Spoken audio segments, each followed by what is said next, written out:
Hi, I'm Peter Landau, managing editor of Newsjunkie.net, and I have Aaron Hemens with me. He's an award-winning photographer and journalist for IndigiNews, covering Gun territory. Am I saying that correctly? Yeah, that's correct. Thanks for taking the time to be with us today. Maybe we could Thank you. start if you just tell me a little bit about where you began, where you grew up, and how you found your way into journalism and photography. Yeah, I can give you a brief rundown of my career. I grew up in Ottawa, Ontario. I attended Carleton University. I did the Bachelor's of Journalism program there between 2014 and 2018. Originally, journalism wasn't really I didn't have an interest in being a journalist after high school. I wanted to be a filmmaker, and I like using cameras. I like making pictures, and I liked writing too. I used to write screenplays when I was a kid with my buddies in high school. Journalism, I stumbled upon it by accident. I was in my first year of university. I was taking courses as my electives because I was taking film studies at Carleton, and I took a bunch of human rights courses, and I started learning about the history of Indigenous peoples throughout the Americas. Because I must disclose, I'm not an Indigenous person. I'm a mixed Filipino. I grew up in Canada. I didn't really learn about colonization and the history of colonialism that happened here, and so that opened up a whole new world to me, and I followed that curiosity throughout my studies. And then I came across journalism. I was reading Fear and Loathing in Las Vegas by Hunter S. Thompson. Having a lot of journalists, that's how they get their interest, right? And that piqued my interest in journalism because I'm like, oh, this seems like a fun career. You get to go around Vegas and write about your crazy experiences. I thought that was fun. It was almost 10 years ago. And obviously, 10 years later, it's not quite like that. But yeah, I combined my interests and I got into journalism after that. I switched programs. I became really serious about wanting to be a journalist as I learned about Indigenous issues happening in Canada, and I wanted to see how I could be a catalyst for the change I want to see in the world. Journalism for me was my outlet for advocacy for what I wanted to see in terms of addressing some of the wrongs I observed in the world when it came to Indigenous communities in Canada.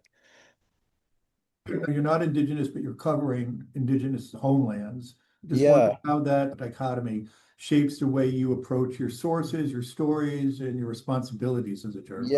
yeah, because I grew up in the traditional journalism model of you don't be friends with your sources, you don't eat with your sources, you don't hang out with them afterwards. There's certain relationships that you're not supposed to have with your sources. But as I started doing this work with IndigiNews, I realized that you can't really do the work that I do through IndigiNews without developing relationships. A big part of my work as a journalist with IndigiNews is building relationships. It's not reporting. The bulk of my work has been building relationships with people in the community, meeting with people, sharing my intentions, introducing who I am, what I'm doing here, what my intentions are, and building those relationships and that sense of trust. That has involved accepting food from your sources, having lunch. I've been taught by the Indigenous community here that it's disrespectful to not accept gifts or invitations from the community, especially from elders. These are things I do now that I wasn't taught in school that blur the lines between being a journalist and a community member. I can't do the work without having built the relationships.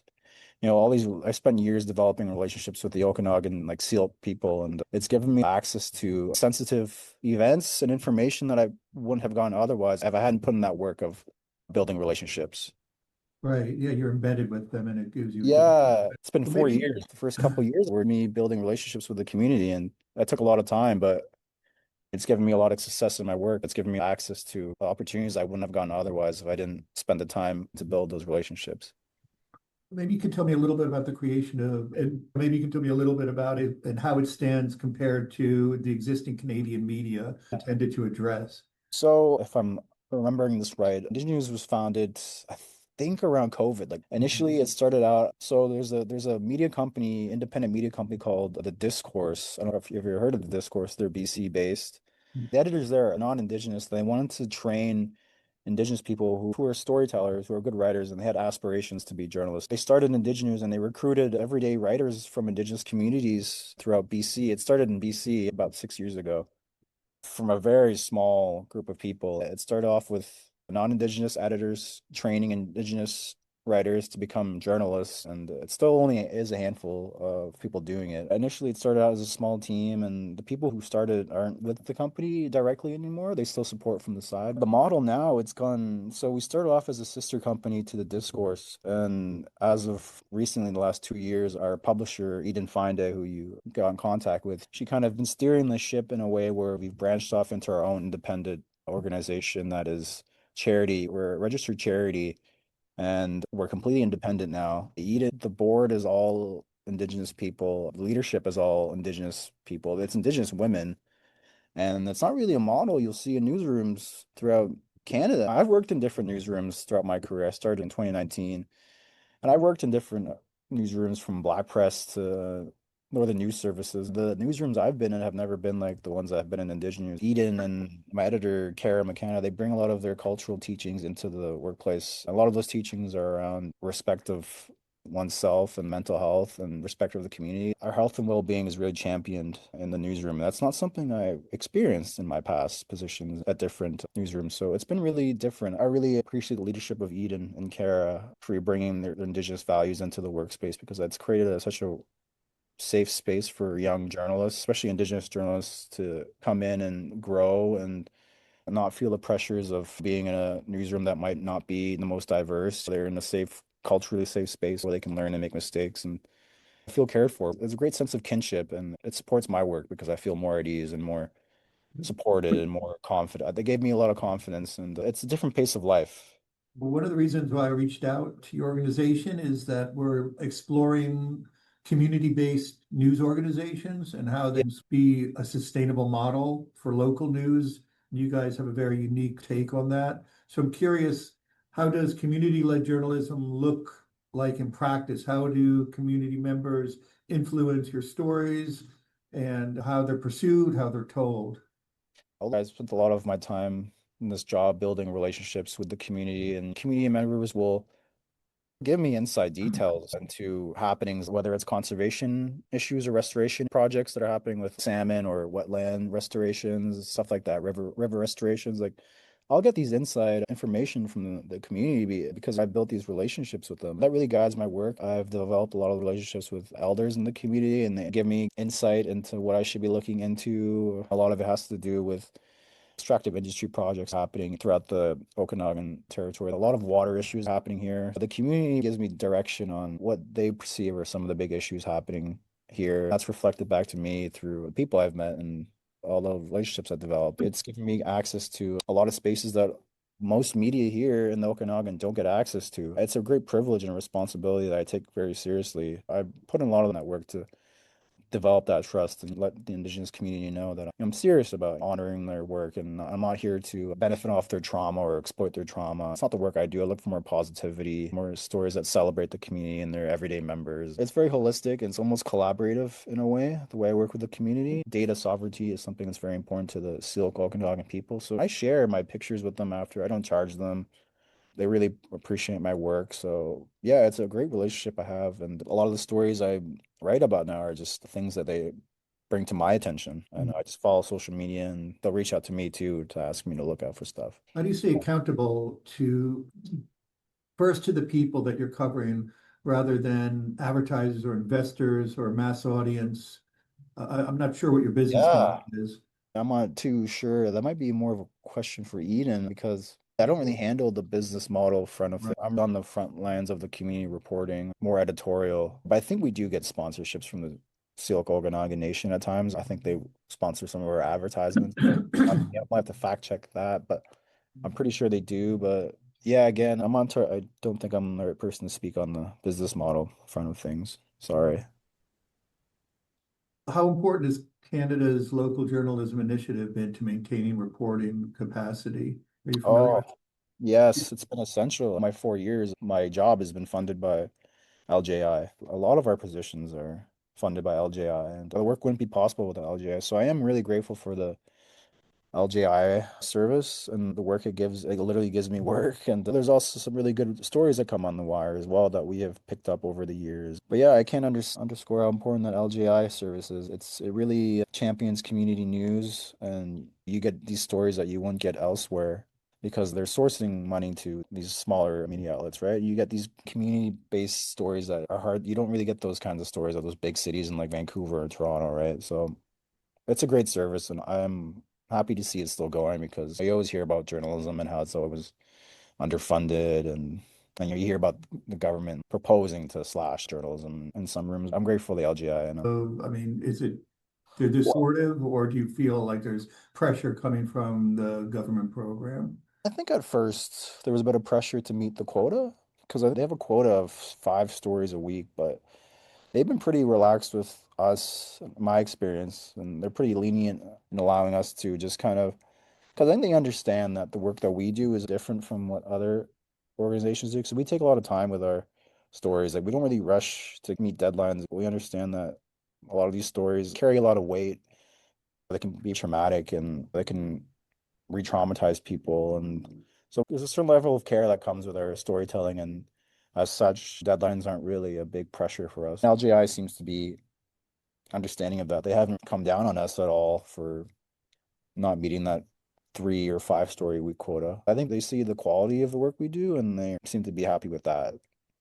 Are you familiar with people from the community that are supporters called firekeepers? Oh, yeah. So that's a fundraising campaign that Eden and our operations team have launched in like the last couple of years. I'm not entirely sure. Again, you might have to ask Eden this because I'm not involved in that. I'm pretty sure the firekeepers are just people who are readers or people who donate to support, sometimes to help support our roles. Not all of our positions are LGI. I think maybe 2 or 3 of them are, but not all of Mhm. them are. As a result, we do rely on some fundraising campaigns to help keep some of our operations afloat. I believe the firekeepers are just a fundraising campaign we have called for people who help to support, keep the fire going. The Yeah. readers that are able to support. And what about in terms of you're getting support from the community or reporting on the community and supporting the community, but providing local news? How do you keep your editorial independence in that kind of environment? Oh, it's well for me, I live here in the Okanagan and I've lived here for about 6 years now. As soon as I got here, I noticed that there was a gap in the coverage around Indigenous communities, especially around the specific of the Silk Okanagan people here. You'll see some stories here and there, but there's so much happening here in terms of the Indigenous community here, but you don't see much coverage around it. I've stepped in, I feel like I've filled in that gap that I observed, and so I can maintain an editorial independence. But I've been able to maintain an editorial independence through the relationships I've built because I've gained a lot of, it gives me a lot of good access to different stories, right? And stories you won't really see at different local media outlets here. But it's funny enough because if I'm on LJI, so a lot of my stories do get picked up and reprinted by the local media outlets here. Like the Penticton Herald's a big supporter of the work we do, and it just goes to show that there is like a interest in the editorial work I do, but not many people are doing it here, which is interesting enough to me. I've been doing it for 4 years now. I'm still proud of the work I do, and it's nice to see that we get supporters. But yeah, the editorial independence just comes with that lack of coverage, I find. Reporting on the community is going to require a significant amount of emotional labor.